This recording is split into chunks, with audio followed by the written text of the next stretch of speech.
In the New York City culinary scene, there's only one truly sacred food.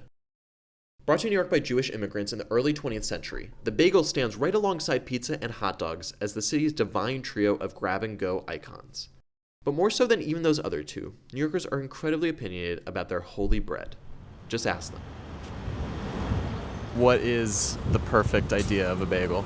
Not putting any sugar in the batter. Everything bagel. Hard outer shell, but then you break into it and it's like Really delicious and spongy. I mean, a good bagel with schmear and lox, I'm in. This philosophy is like religious scripture at Tompkins Square Bagels, a downtown bagel staple that preaches the art of tradition. Every culture has their street food, something that's for everybody. And I think that's what the bagel is to New York. That's Chris Puglisi.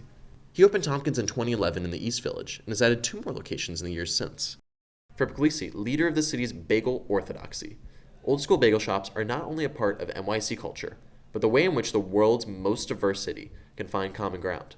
Some of my happiest memories from childhood, there are 3 places where everybody got together. One was an Italian-American bakery called Cuccio's, and also the pizza place and the bagel store. We all got together, we all stood online together, we all talked about whatever was going on. It's just a moment where we put everything else on the side and get together.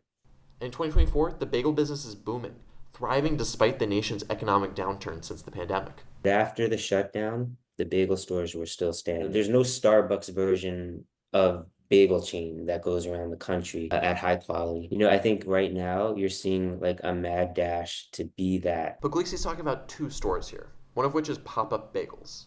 See, Popup is anything but traditional. Yeah, so we serve whole bagels here. Our business model is we do a 3-pack, a 6-pack, or a 12-pack of bagels, and it comes with schmears on the side. We serve your bagels hot and whole, fresh out of the oven. They come out every 6 minutes or so everyone's having a hot bagel in hand. Hot bagels, guys. Hot bagels. Popup Bagels was started in our founder Adam Goldberg's kitchen in Westport, Connecticut. He started it during COVID and people started loving his bagels. The mission of Popup Bagels as a company is to have fun. We like to have everyone dance in line. Our staff is very dedicated and energetic, and it's just a lifestyle. Popup isn't designed like a bagel place. There's no sandwiches, no lox. There's a controversial 3-bagel minimum, and the inside doesn't even really look like a bagel.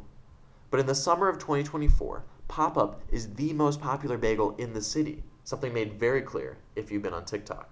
The viral Popup Bagels. This place is blowing the fuck up. Everyone's saying it's the best bagel. Worth the hype. These are very much worth the hype. The best bagels in New York City. It's the best bagel that my boyfriend and I have ever had in New York City. It's the best bagel I've had in my life. Still, for the city's many devout bagel traditionalists, Popup's reformist philosophy is particularly sinful.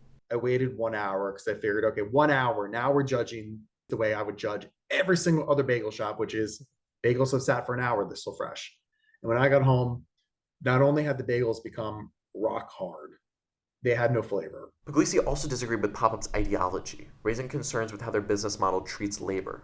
And then you have the pop-ups, mostly motivated by how low can we keep our costs. One of the things I'm very, very proud of is I have 3 stores and 80 employees. But according to Omar, an employee at Popup's Greenwich Village shop, the working environment there is extremely positive.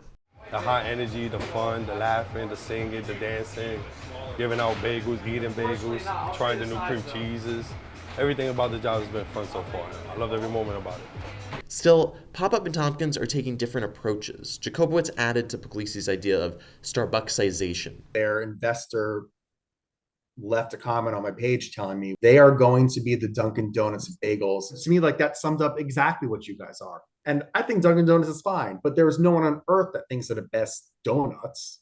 Ultimately, this may end up being a pretty apt comparison because while stores like Dunkin' or Krispy Kreme are prolific in New York, you can still find a number of artisan donut shops doing well for themselves in the city. And bagel shops like Tomkins will always have the advantage of tradition. Meanwhile, if the very same people are looking for more bagels for less dough, Popup could be a reasonable option. However, Popup still benefits from this reputation of high quality at high quantity. I don't know if that's sustainable. And like with America's many megachurches, I fear the loss of tradition in favor of spectacle.